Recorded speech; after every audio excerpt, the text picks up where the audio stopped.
The numbers told the story. They always do. It's one of those idiots who believe in analytics. This is a numbers game with Gill Alexander on VSiN. Good Wednesday morning to you. It is a numbers game at VSiN, the Sports Betting Network, VSiN.com, Game Plus, iHeartRadio, YouTube TV. It's all proudly brought to you by DraftKings. From Bar Canada here at the D, it's Gill Alexander. It is Kelley Bydlon. What's up? Producer number 9. So much more than a producer was happening. Not much, man. Not much. I'd like to update people on the status of the Bar Canada at the D. The music, after a painstaking daily process, appears to have been solved. Oh, man. Don't say that. But I have a very large stain here by my chair, which I have no idea how that came. It's the whole thing.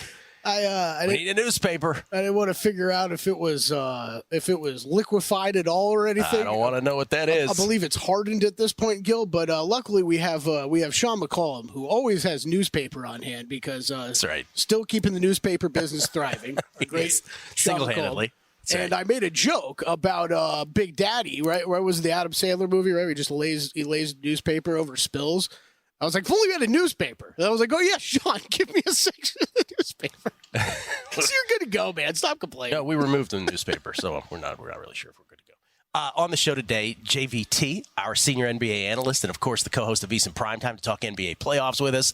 What a night in the NBA playoffs. We'll get to that momentarily. Will Hill with all his bets on the way. And Jason Weingarten from Under a Cloud of Smoke. Jason Weingarten, who is going to be flying out, as are so many of our buddies. Rufus was talking about he's flying out as well. Everybody going to see Crawley at Wembley, baby. Yeah, I heard Rufus and Jeff Baugh talking about it yesterday, man. That's just crazy story. Lord knows those two couldn't let it not be public. They're gone. So they're on their way. We're all rooting for Preston. Let's go. Jeff said he's not actually. It's got something going on. He was jealous. Yeah, I'm not going either. Same thing. I was like, I got other stuff. I'd love to go, though. That'd be awesome. What an experience. Are you kidding me? At Wembley? Be great. Real quick, because we did this yesterday. It is schedule day. I got schedule fever. What other sport would we do this for? I guess college football to some degree as well. But, could you imagine the equivalent in other sports? The hockey schedule comes out today or something like that. The NBA schedule. Baseball schedule. I can't wait to find out. We're going to break down week by week in the NBA. Of course, we're talking about the NFL. And tonight we have a special edition of The Handle. Yes. Matt Brown and Mike Somich together. Matt Brown, our old primetime action co-host. And you think he likes that? He's the co-host of The Handle. You think he likes still being talked about at primetime action? I would hope so. I would hope so, too. At least tagged on. Greatest show ever canceled. And then Samo bombing tonight at where Greg Peterson is usually in with his slot. Correct. Yes. So that is 9 Eastern. 9 Eastern. And they're going to go through the schedule release. They're going to talk about, all the little quirks they can find. Where is there a gauntlet? Who's playing 3 road games in a row? Who's got the most aggregate rest? Who's got the least aggregate rest? Hope I'm not overselling it, but that's what they're going to be doing. Sorry, guys. That's what they're going to be doing with the full schedule analysis. And Tim and JVT getting it started. They're getting it started the hour beforehand, yeah. Tim Murray and JVT, who'll be with us. By the way, we started the show yesterday with new games that have sort of bled into or sort of been leaked, I should say. We have a few more games that have been leaked, particularly of the international variety. Although, Kelley, we do have, let's see, we had one game added. We got a Buffalo Bills-Dolphins game that was added as well between yesterday and today. That is on. So is that's got to be the team leak stuff we're just going to get now between now and it's the networks who each have these games. So this is the second Thursday. So the Thursday night game of week 2. Oh, okay, maybe it was is the Bills at the Dolphins. Okay, and the Dolphins are favored by 1. But then we have a slew of international games. Remember, we already had the Packers at the Eagles in Sao Paulo the second day of the season. So the Friday night directly after the first Thursday night opener. We had the Packers at the Eagles, September 6th in Sao Paulo. And as we mentioned, Sao Paulo, by the way, and we mentioned that the Eagles are 1.5-point favorites in that game with a total of 48.5. Well, now we have a series of London games and a Munich game. So October 6th in London, the Jets are at the Vikings. Does that excite you, Kelley? Vikings are going to be 3.5-point dogs on the neutral field, even though it's a quote-unquote home game for them. You know how that works. Yeah, that's not a bad matchup. No, it's very nice. And then October 13th in London, the week after that, it's when the Jaguars, of course, play their requisite games in London because, remember, they do well economically in London. The Jaguars do, even better than they have done historically at home. Jaguars are going to be at the Bears October 13th, in quotes, right? Jaguars are going to be are half-point dogs against the Bears. That October 13th game. And then the Patriots, quote-unquote, at the Jaguars, also in London the following week, October 20th. The Jags have been installed. Because remember, you can't bet it unless it's installed, Kelley. 6-point favorites in that game against the Patriots. I was eager to hear that one. Okay. Yeah. And then the only other one, get ready, Munich, on November 10th. Munich, Germany. Giants, Panthers, catch the fever. Poor guys. Giants favored by 0.5 point. Those lines are kind of. What was the Jags-Bears one? That's exactly the one that I was curious about, too. The Bears are 0.5-point favorites over the Jags. And remember, when we were going over the schedule released today is actual dates and when teams are playing other teams. But we've already known the opponents. And when Kelley and I went over what we felt were proper bets based on just the opponents, remember, I bet the Bengals to win the NFC North. And then the over-unders I liked, one of the ones I really liked is, as much as I love the Houston Texans, and so many of us do, based on the schedule that they're playing, I liked the Texans under, and I liked the Jaguars over. Remember, none of this is a perfect graph ever with NFL teams. So the fact that the Bears are 0.5-point favorites against the Jaguars, yes, it is a neutral, but 0.5-point favorites on a neutral, that's curious to me. It's curious to me. Yeah, curious to me as well, especially then so we can say that there's a 6.5-point difference between the Patriots and the Bears. I think the Patriots are going to be really awful, but wow. Yeah. For a guy who, as much as we love Caleb Williams, has never taken a snap at the pro level. So, yeah. Anyway, today, that's your NFL International Series. That's leaked. But the whole schedule stuff with Brown and Samich later today here on the network. Can't wait for that. They have thrown me off. I don't know. We've talked about this a little bit. You and I both bet the Bengals. I've made a couple other small bets, but the whole, now that everything gets all the bets get posted, all the markets get posted so quick, it's thrown me out of my normal, betting schedule with the NFL offseason. You know what I mean? I mean, win totals, I haven't bet any win totals. Obviously, want to wait for this kind of stuff to see, but it's just kind of a shame because you feel like you're getting win totals as soon as they're released, you're able to jump on them because you got the schedule information, but win totals have been up for, 2 months? 365 days a year, the NFL. It's now. wild, yeah. It's amazing. I mean, good on the books. I'd be doing the same thing. Oh, for real. The other big news this morning for you who are into the Triple Crown, remember, coming off Mystic Dan's Kentucky Derby win, Mystic Dan, the only horse that can obviously win the Triple Crown. But, folks thought that Fierceness would be the horse to beat in the Derby. Didn't happen. Fierceness finished 15th. But going into the Preakness, including as recently as yesterday, we had Drew Dinsick on. Everybody loved Muth. Remember, Drew was like, Muth. And we were like, wait, is that the name of the horse, or what are you talking about? Muth has been scratched as of this morning. So Muth is out of the second leg of the Triple Crown. Preakness favorite Muth is gone. Ruled out of the second leg of the Triple Crown at Pimlico at the Preakness, Kelley, because of spiking a fever. Hay fever? No, a fever. I see what you did there. I'm going to go home. It's fever. It's fever humor from Kelley Bydlon, everybody. Sorry. He'll be at Chuckles in Lubbock next week. Oh, man, and at Knee Slappers in Poughkeepsie. Sorry, poor Muth. Hope you feel better. 103 degrees. Roughly 12 hours after the horse arrived at Pimlico Racecourse in Baltimore, he spiked a fever of 103 degrees, and Bob Baffert, Triple Crown winning trainer Bob Baffert, said that Muth's temperature means that the camp had no choice but to scratch him. Quote, we're sick about this. See what he did there? Sick about this. The horse had been doing really well, unquote. Oh, no, there's more. But we have to do what's right by the horse. Well, thank God, Bob Baffert, that you're doing right by the horse. But there you go. So Muth is out. And so now what was already a small field, right, which the Preakness historically always is, gets even smaller. And so there you go. And so Mystic Dan's chance of winning a second leg becomes that much greater. We got a tweet this morning about this. Jason Stark letting us know this news, tagged Drew in it. Drew replied that Tuscan Gold is his runner now. Yeah. With, I'll try to translate the emojis. We should really do I don't know if it's it's Lombardi Line, I believe, with Stormy that does an emoji segment like this. I never know what these things mean, right? So Drew's got fingers crossed. I think I can understand that one. And then I I don't know, some kind of facial expression. I think means he's uneasy with the pick. So go with that, what you will. Take from that what you will. Emoji that gold reflects uneasiness. Right, yeah. I don't want to speak for Falika. He'll be on with us later this week, but I think he also likes Tuscan Gold. I don't think Falika's going to be on with us later this week. Well, maybe he won't be. It's that time of year where the guests are sparse. What'd you say? Yeah, if he is, he's going to have an incredible live shot. We're going to get to JVT. We're going to get into the NBA here momentarily, but I just want to say this about last night. I think with the Nuggets and T-Wolves, we are watching the NBA Finals, Kelley, with apologies to your Mavs and everybody else's teams that they like, the Celtics, whomever else. We're watching the NBA Finals, and we are watching a tour de force from Nikola Jokic, who yesterday went 40-13-7 with 0 turnovers in a 112-97 Game 5 win for the Nuggets over the Timberwolves, taking a 3-2 lead in their best-of-7 Western Conference semifinal series.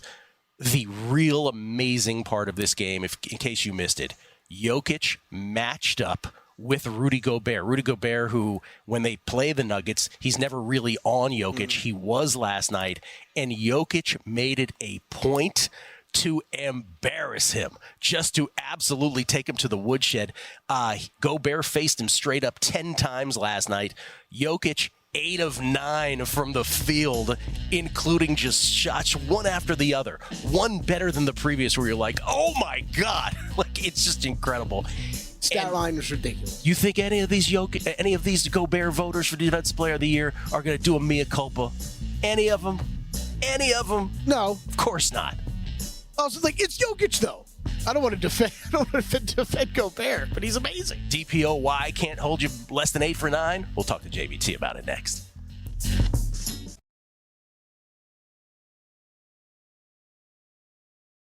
A numbers game on VSiN, the sports betting network. For a limited time only, we're offering our annual subscription at an unbeatable price. Normally priced at $240, you can now grab your subscription for just $199. Sign up today. We'll also give you an extra 2 months for free. That's 14 months of VSiN Pro access for less than 50 cents a day when you use promo code ANG. With VSiN Pro, you'll gain instant access to our daily best bets with a leaderboard to see which VSiN expert has the hot hand. Betting splits to show you where the money and bets are moving for every game. Betting systems, premium analysis, and 24/7 video access. Visit VSiN.com/subscribe today to claim your 14 months. 14 of VSiN Pro for only $199 with promo code ANG. Slashing prices left and right. Promo code ANG. Sign up now. That's VSIN.com/subscribe. You paying attention to the tote board on this, by the way? No. ANG promo? Yeah. We got an email. That's what I mean. Okay. The tote board. You didn't know there's a tote board? Yeah, there's a whole website. There's a tote board. Ladies and gentlemen, he is the co-host of VSiN Primetime with Tim Murray, weeknights 6 p.m. Here at the network. And, of course, he's our senior NBA analyst. He's Jonathan Von Tobel, everybody, at MeJVT. Comes to us courtesy of the Progressive Guest Line. How you doing, John? I'm really happy and good. How are you, Gill? I'm doing very well. Why are you so happy and good? I don't want to make you angry after what I just heard. So that's. Oh, no. Please go ahead and make me angry. No. I don't want to say anything. I'm great. I know what he's talking about. He must be talking about what we led into the commercial with, which is that Rudy Gobert went one-on-one with Nikola Jokic yesterday. Nikola Jokic went 8 of 9, and you were talking, Kelley, off air about Tim Bontemps, who I believe was a Gobert voter. I don't want to. I'm sure he was. Yeah, I don't know. Don't worry, I'll be that guy. I'm sure he was. Well, but yeah, that's right. We haven't researched it. I'm sure he was. But it sounds like what you were saying is that the immediate thing that the Gobert voters are saying will lean on is, well, Jokic does that to everybody. And I think the immediate reaction this morning is, oh, my God, look at Gobert get smashed by Nikola Jokic. Yes. And I think that the reasonable response to that is Nikola Jokic destroys everybody. Right, and then off air, then we took it to, and if it was against Wembanyama, I said he wouldn't go 8 for 9, and you're like, yes, he would. What evidence do we have to suggest otherwise? So JVT, I think, is on your side. Thanks for coming, JVT. Appreciate you. No. Look, I will say this. I think that this conversation has very much polarized a lot of people. And I think that there is a lot of nuance lost in both sides for the most part when it comes to something like this. You know, for example, in the thought process of like, you know, he wouldn't do that to Victor Wembanyama. Well, in 4 games, he shot 62% against him and scored 55 points when they were directly matched up against each other. You know, like he does do this to a lot of people. Would some of those shots be more difficult? Some of those ridiculous floaters that it was hitting over Gobert because Victor Wembanyama has more length and whatnot? Sure. I think that in general, though, if Victor Wembanyama was on that floor yesterday, I think the result is generally the same. Nikola Jokic is awesome. What we saw yesterday was incredible. What we saw over the last few games from this team, Gill, you know, your show's a numbers game. There was nothing quantifiable to that. That was like a champion just going out there and going, no, we're really good. And we're going to make tough shots. And we're going to be awesome. And I just think that, like, you know, you can have your thoughts about Rudy Gobert or Victor Wembanyama or who should have won Defensive Player of the Year. But I think lost in all that is that Nikola Jokic is incredible. The Nuggets are a very good team that is defending a championship. And that sometimes, much like Thanos, and like, you know, things are inevitable. And it looked like the Denver Nuggets were inevitable over the last 3 games and specifically yesterday. I'm not mad. Are you mad? That sounded very reasonable to me. No, it sounded good. It sounded great. Nikola The Jokic MVP beat the Defensive Player of the Year. Oh, he beat him silly. Let's not sugarcoat it. Jokic is amazing. He's unbelievable. Do you agree with me that we are watching the NBA Finals, John? I think I don't know about the NBA Finals, but like, here's the thing. I'll go back to the 2 regular season matchups that Denver had with Boston. And I talked about this yesterday when Boston was, or not, the other day when Boston was struggling with Cleveland. I understand that there's a lot of analytics, you know, folks who shape the market, who are very sharp, who have Boston rated the way that they do, Gill. What I don't understand is the blind faith that, yet again, the Celtics should do this, right? Because they should have done it last year, and they lost the way they did to the Miami Heat. They should have done it against the Golden State Warriors when they were on the verge of going up 3-1 on their home floor. They blew that game. They lost to the Golden State Warriors. I get the data, the numbers, everything that suggests that Boston is the best team in the NBA. What I don't understand is the blind faith that a team that has consistently shot itself in the foot over and over and over again is just going to take care of business when I'm watching them scuffle with the Cleveland Cavaliers without Donovan Mitchell in games that they should be blowing them out. And so if you get to an NBA Finals against a team like the Denver Nuggets, who, like, you know, I've called them unflappable multiple times, they showed that unflappableness just over the course of multiple games, right? The way they lose game 2 and they get 3 days to chew on it, and the way they respond in 3 straight games, the way Jokic looks absolutely unstoppable, I just don't understand the blind faith that anybody would have in a team like the Boston Celtics to do this. So I kind of understand it, and I think that's the ultimate matchup we're going to get, and I can't wait to see it. But depending on where that price would be, I would very much find myself in the camp of the Nuggets if the price is right, because I think that we're not really – the blind faith, they just don't really understand that the Celtics are going to pull this off, you know? All right, let's go through these one by one. Let's go through tonight's games. First one might not even need that much time. Celtics are 14.5-point favorites against the Cavs to close out Cleveland in a gentleman's sweep.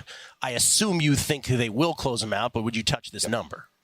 No, I think, and given the way that they've played over the last couple of games, you know, I've actually, I don't know if your ears have been burning, Gill. I've invoked your name over the last couple of days on VSiN Primetime because you and I have talked about this.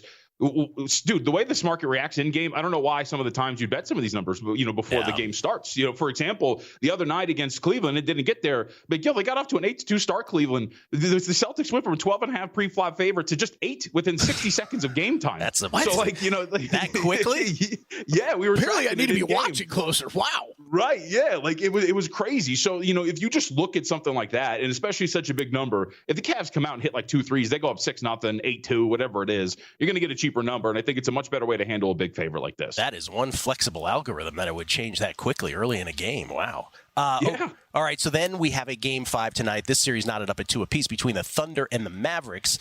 Thunder back to a 4.5-point favorite here. Yeah, so this one's more interesting, and I think that this is dependent on a certain matchup that we might see or a certain adjustment. I think that we're at the point where Mark Dagnall needs to start Case and Wallace. And if that's the case, looking at Case and Wallace to go over his 3-point attempts is something very much worth looking at. I think the Thunder become more viable as a favorite here in this matchup as well, because while you get a little bit smaller, Case and Wallace is an awesome defender.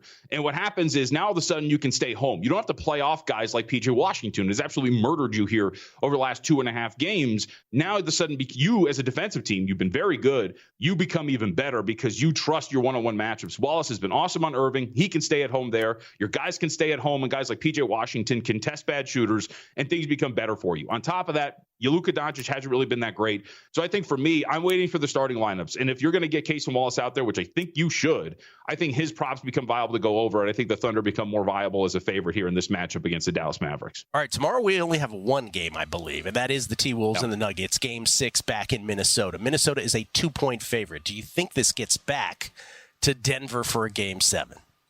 I want to say yes. I want to say yes. Having watched what transpired yesterday, though, I mean, there is just something going on with this Nuggets team where they're really feeling it. And they figured out so many things. And they've understood that, like, what they need to do is ultimately just dominate from mid-range and really kill this team. And you look at yesterday, too, again, Gill, like the two games in Minnesota, this team shot nearly 56% on mid-range attempts. Yesterday, they come out there 50%. They were 10 of, I think, like 27, something like that. Or excuse me, just around 37%. But that short mid-range area of the floor, 7 to 16 in the floater area, killed them at the rim. Like, this team knows exactly what it wants to do here at this point. So unless Anthony Edwards and this Minnesota Timberwolves team offensively is going to figure something out, stop running screens, stop allowing him to get doubled, do something else offensively to get others involved. If Mike Conley's going to play, right, that's the other part too, yes, then I think that they can probably extend this thing out. But if Conley's not going to be out there and your only offensive valve is Anthony Edwards, I think this thing ends in Minnesota. Yeah, that Conley's presence is huge.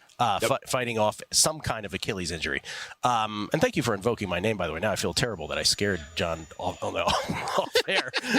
Honestly, I don't want to break the veil. I just didn't know you were capable of saying the F word. But that's all. All right, and then Friday, and we might have multiple games Friday if necessary in the other series, but we know at least that we're going to get Game 6 in Indiana. Pacers are favored by 5. Now, this is after a game last night, and this is we talked about that Gobert stat. Deuce McBride, setting 23 screens for Jalen Brunson yesterday, John. Right. He had never set more than 8 in a game, and Jalen tickled the strings to 40 balloons last night. Yep. Look, so this is, I texted Kelley. They didn't respond because they were too cool for me. I took New York plus 5.5 here. I think that this is the fact that you get 2 days off is such a godsend after winning that game. You saw the gap between these two teams when this team is somewhat rested. Now you're going to get 2 days off to get healthy and ready. OG Anunoby status regardless. I think this Knicks team is going to be primed, ready to go after 2 days of rest, something they haven't had in a while, to go on the road and get a big win here. Probably should have won Game 3 the way that thing went down. You let that thing go, but I really believe in New York here in this spot after 2 days off. I think they're going to go out there, potentially win this thing outright. Any team that's down 3-2 now, do you feel like if it's the Pacers or the Timberwolves that you feel could come back, either of those two teams? Timberwolves are the easy answer there, right? I think that's probably about it. I don't really have much faith in the Pacers. Yeah. Though I've said, obviously the Warriors, most beautiful thing in sports, but man, the Nuggets are right up there with Jokic. It is just gorgeous to watch. JVT, thank you as always. Thanks, guys. Appreciate it. At me, JVT, Jonathan Von Tobel, everybody. VSiN Primetime, weeknights, right here at the network. We'll come back. Will Hill, all his bets next. A numbers game on VSiN, the sports betting network. This segment of A Numbers Game is brought to you by Zyn Nicotine Pouches, America's #1 nicotine pouch that has helped millions achieve lasting change. Zyn is smoke-free, spit-free, hassle-free, and can be enjoyed anywhere, anytime. What makes Zyn #1? It's available in a deep roster of varieties, including coffee, cinnamon, and citrus. And you can choose between 2 strengths, 3 milligram or 6 milligram. Zyn is made with only 6 simple ingredients and is easy to use. Plus, it delivers up to 1 hour of nicotine satisfaction per pouch. And it's discreet, so you can enjoy Zyn indoors or out. Whether you're managing your fantasy lineup on the go, watching the game from the stands, or cheering your favorite team from the couch, you can get the nicotine satisfaction you want with Zyn. Find your Zyn at your local convenience store or online at Zyn.com. That's Zyn, ZYN.com. Warning, this product contains nicotine. Nicotine is an addictive chemical. Thank you, Ryan. You're right. We should just invent bits so we can have Ryan do voiceovers. Yeah. It's no, I don't even know voiceovers. I need him to host a game show segment or something like that. That's true. We could have him do All that. I did was text you last night. I'm like, we got to incorporate Ryan Hunter into the show somehow. I don't know how, but I'm going to come up with a way. He's somewhere listening going I don't want to be a game show host. Probably, yeah. We get tweets at Biddy the Book. Jason H11, as long as Kelley is headlining at Chuckles and not somewhere else, he said, which I'm not going to repeat. Betting Man Todd. That you won't repeat? All right. Well, yeah, I won't be shaking it on a stage anytime soon. Bedman Todd said, sorry to break it to you, Gill, but Chuckles closed in Lubbock years ago. Oh, it did. Ian McDonald, this is great. Kelly's defense of Gobert was better than Gobert's defense of Joker. Thank you. I appreciate that. The other comical stat line of that game, though, is wasn't Gobert perfect from the field? He was like 18 points. It was 7 for 7. It's like his best offensive game, like in 2 months. And I get back to the very thing I opened the week with, which is think about the thin line of all of this. If the Timberwolves had capitalized on that 2-0 lead and won this series, the narrative would have, to some degree, justifiably gone to the T-Wolves trade for Gobert if they then win the championship is justified, as bad as it was. I am with you, at least from a betting standpoint, that these would be the two teams. No matter, even if the Timberwolves end up going down 4-2, like these are the two teams I would have the most confidence in winning the NBA Finals. I'm so glad when I brought that up the other day. I'm so glad you overrode your Mavericks thing when I said if the T-Wolves did win this, would they be the de facto favorite? You're like 100%. Yeah, I mean, yeah. I got tickets on the Mavericks. I know. I thought from the beginning Thunder were probably going to beat them this series. I think it's a good bet tonight. Brandon Webb, not that Brandon Webb, but a different one. Of course, the voters don't regret their decision after Jokic's performance last night. They weren't watching. Jaime Leyva, with the hay fever drop, I think I heard a rim shot after that. I am here for this level of comedy. Why the long face, Gill? Glad to have you back. Have a great day, gentlemen. Ed Hamilton, without punctuation, I don't understand what you're saying, but I think... I guess he just got limited. I guess he got limited on everybody but Scheffler, so he's a little confused about it. Yeah. We'll get back to some of your some tweets. I always appreciate it. Best listeners in the game, always appreciate the feedback. By the way, one last thing before we get to Will. Did you catch that thing at the end? Reggie Miller was great. He pointed this. By the way, I thought Draymond Green was great inside the NBA last night with Ernest Johnson. Yeah. I thought he was great. I think he's fake, but yeah. Well, yeah, clearly he's somewhat fake. The guy wants to talk trash about the media all the time and then gets up there on that desk and it's like, hey, fellas, happy to be here. Well, he's new media. Remember? He's the guy. But I thought he was great in pointing out the fact that Nembhard was getting toasted by Brunson, and certainly by the fact that Jokic was getting toasted by, that Gobert was getting toasted by Jokic. And he put, numbers to it. But that move by KCP at the end, did you see that when the Nuggets, they did that whole thing at the end where they were just running out the clock, the game was over? Yeah. And so that he doesn't get nailed with the turnover by holding the ball last, KCP got the ball from him right before the shot clock ran out. I thought that was great. Yeah, so he could stay with 0 turnovers. The Nuggets have been utilizing too. Even just besides that, the whole roll the ball up, take some time off the game clock situation. They've been doing that a lot this season. Reggie Miller pointed that out as well. I thought it was great. That was one of these things. What Kelly's referring to is Nuggets have the lead. There was about 4+ minutes left. Clock is running. Jokic taking his sweet time inbounding the ball. About 4 seconds ran off the clock. Like, it was a significant amount. But it's loopholes in the rules. One of those they've been doing like every game, but you don't notice that much if you're watching at home, right? It's an inbounds play. Like, they're about to go up the court. Who cares? We talk about it in the NFL and guessing lines every week, but in the NBA, we don't necessarily get a chance to do that. Will Hill is here, everybody. He joins us courtesy of the Progressive Guest Line. You can follow him on Twitter at @NotTheWillHill. He is the host of the Shoulda Bet More podcast. Also one of the Bear Bets pod guys over there at Fox Sports with Chris Felica. How you doing, Will? Gilly, what's going on? Kelly, how's it going? I'm good. I'm a little tired. We all get on Major League Baseball for their scheduling mishaps, but that was the biggest game to date of the season in the NBA.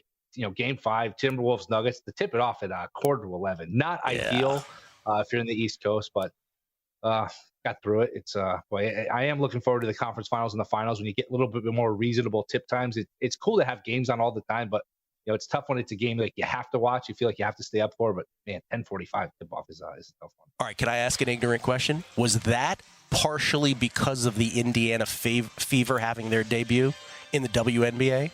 Because remember, that was 7:30 Eastern, so you got a half hour of that game before the Knicks game, tipped off at 8 p.m. Eastern, which was a late start, which then beget the later start for the Nuggets and the T-Wolves still later. I don't think that one had anything to do. I think that's just a Madison Square Garden. They wanted that later, more in prime time for the game there. It's but the Knicks haven't been starting at 8 p.m. Eastern this postseason. No, not the whole time. They're all like random, right? They go from 4:35 our time. I mean, they did move that game though. You're going to get an extra day now. Knicks Pacers on Friday because of Caitlin Clark tonight. Thursday night. You know, when I was a kid, Will, we watched the NBA Finals on tape delay on the East Coast. Not sure if you're aware of that. I've heard. Yeah. I mean, look, it's it is a little bit late. I'm not sure if that's the reason why, but yeah, definitely a tough one. But excited. I'm curious. Before we get to these games, if you had to make an over/under right now, how many Game 7s you get? What do you think's a fair number? Game 7s in this round or the rest of the postseason? Yeah, no, in this round. Good question. I am going to say that the number is a half. 1.5 is the number you would have to make. 1.5. Yeah, I think OKC Dallas probably goes 7, and then coin flip that you get one more. I mean, the Pacers are favored to go 7, so I don't know, but it'd be fun to get some because we only had that one in the first round, and it was really kind of a fake Game 7 where nobody was into it, nobody cared. Early Sunday afternoon, right. Magic Cavs on what was it, that Sunday a couple weeks ago. So it'd be fun to get a couple of them. Which ones do you think? So clarify that. Which ones do you think go 7 then? I do think OKC and Dallas go 7. I know the Pacers are 5.5 point favorites. I just have a feeling the Knicks beat them. I definitely like the Knicks plus the points. I just think that's a lot of points with a team that's the better team. And the Pacers, some of their stuff on defense, the rotations, they just give up layup after layup. I have a feeling the Knicks, with a couple more days rest, it was helpful to even rest the end of the fourth quarter yesterday. They certainly looked, or on Sunday they looked rejuvenated yesterday. I think the Knicks come out for blood. What is it, Friday for Game 6 here? I think the Knicks close them out here. Knicks close them out. You agree that I'll say it one more time, but NBA Finals, this is that between the T-Wolves and the Nuggets? I would definitely pick the Nuggets over the Celtics. Be 50-50 between T-Wolves over the Celtics. So I agree with your sentiment, but I wouldn't be as emphatic as you are, where there's like no chance the Celtics would beat the T-Wolves. I don't think the T-Wolves are getting out of this series. It'll be interesting to see what the line is. I still think Boston would probably be favored over Denver just because they do have home court. Remember, they played not that late or pretty late into the season. I think it was early March, and Boston was like a 1-point favorite even in Denver. That's not that long ago. So I think Boston will probably be a slight favorite. You'll probably see Denver get bet and get money, but I do think Boston will be the favorite. You yourself say it all the time, though. The difference between the regular season and the postseason in the NBA is it's two different things. Like, how many times do we have to watch the Celtics be mediocre? And I know they've only lost 2 games, but they're games that are reminders of just how fragile they are in terms of in-game strategy or lack thereof. I actually think if it is the Knicks and the Celtics, I have a feeling that is a long series, man. Really? Got to get OG. Yeah, they would need Anunoby. And look, some of the guys, actually makes Thibodeau look bad in a way. Some of the guys that he's been banishing, that he's been so afraid to play for even 3, 4, 5 minutes, Burks, Achua, McBride, like those guys looked pretty good. It's like, man, you couldn't have snuck these guys on the court for 4 or 5 minutes some point earlier in the series before your whole team got run into the ground. Very strange how he's managed the minutes. You making a play tonight, either of these games? I like OKC. I feel like Dallas let the series slip through their fingers the other night. 9 of 19 from the foul line in the second half. Luka doesn't look 100%. I just felt like he gave OKC a lifeline. I don't think OKC was winning 3 in a row. Now with 2 out of 3 in OKC, which is a good home court, I figure OKC figures out a way to win 2 out of 3. So he'd probably take 7, but I do think OKC wins the series. All right, and your NBA Finals right now is? Nuggets Celtics, back to where we started. Yeah. I think that's everybody's safe answer, and I think that's the correct answer. We'll come back more with Will Hill, get all his baseball thoughts, all his baseball bets, see what else he's betting, including perhaps the PGA, maybe the WNBA. He's all over the place. That's next. Numbers Game, VSiN, the Sports Betting Network.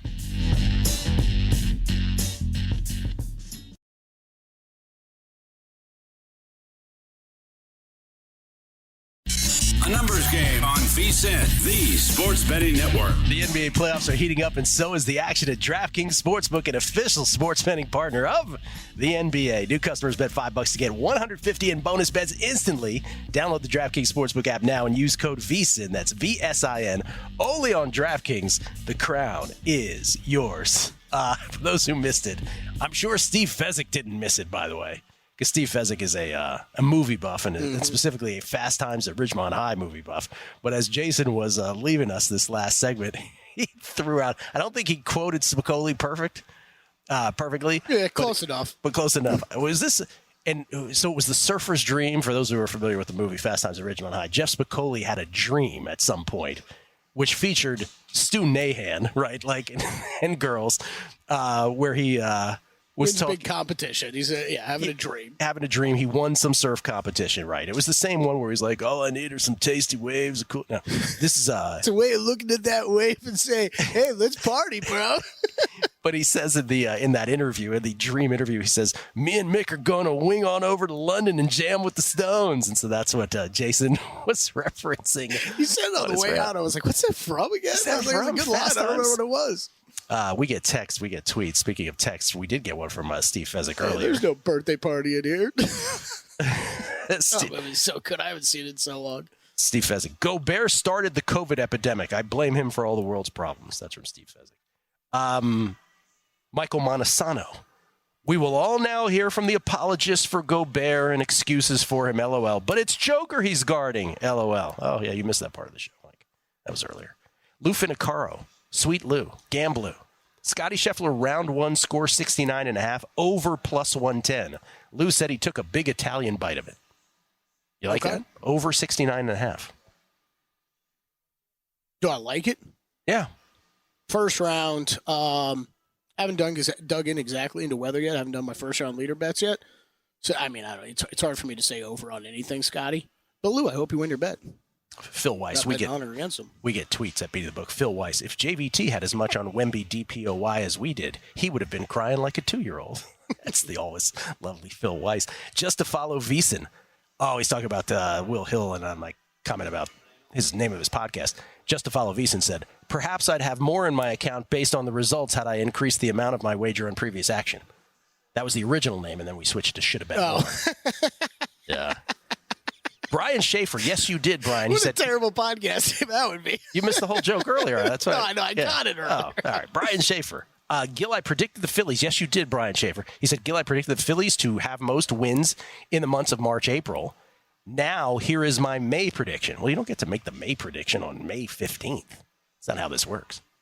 But he says the Yankees and their favorable future schedule, but I'm rooting for the Guardians. Well, thank you for that. Guardians are in 6th place right now. In the month of May. 6th place. Trust the glove. If you do not know, raising children is like being pecked to death by a duck, Kelley, he says. Not performance enhancing. Love my kids. I mean, I wasn't going to say it, but... Kelley, we've already decided earlier on the show that Kelley is going to have kids and see if it improves his job performance. Brian... This is an experiment. Yes, an experiment. Just as an experiment. I don't think that's responsible. I'm giving them to Gill afterward. Happily take them. Brian M. Valhalla was named after some guy, drank too much bourbon, wandered into a field and had a conversation. Odin, who told him, if you build it, they will come. Best listeners ever. Oh, man. Jason H11. Last I saw, the weather is coming Friday afternoon. Scotty being late Thursday, early Friday makes me think the latest I'd bet him would be early during his Friday round. There you go. Yeah. It's a little actionable weather information. Valhalla. Chance Copperpot, how dare you call me out for betting the Marlins every game? I'm not betting on them, but I'm betting them. Seen a lot of Marlins baseball this season. They are atrocious. Holding my worst record, plus 450 ticket. Yeah, plus 450 is where he got that. 30-1 on our Angels. Kelley, you excited? It's hard to get excited mid-May. It is. That's where, I don't know if you caught it in my eyes, but I was shocked to hear they were as bad as they were. Kelley was like, really? We're live? Because I haven't it's May, so sorry, I haven't been tracking this day by day. But yeah, I like our position of where we're at. Me and Mick are going to wing it over to London and jam with the Stones. Such a good movie. By the way, Rolling Stones actually not playing in London. for those scoring at home. All right, let's review the bets then. First of all, in the baloncesto tonight, do you have anything? Okay, tonight I did make a bet. Tail at your own will. Kyrie Irving.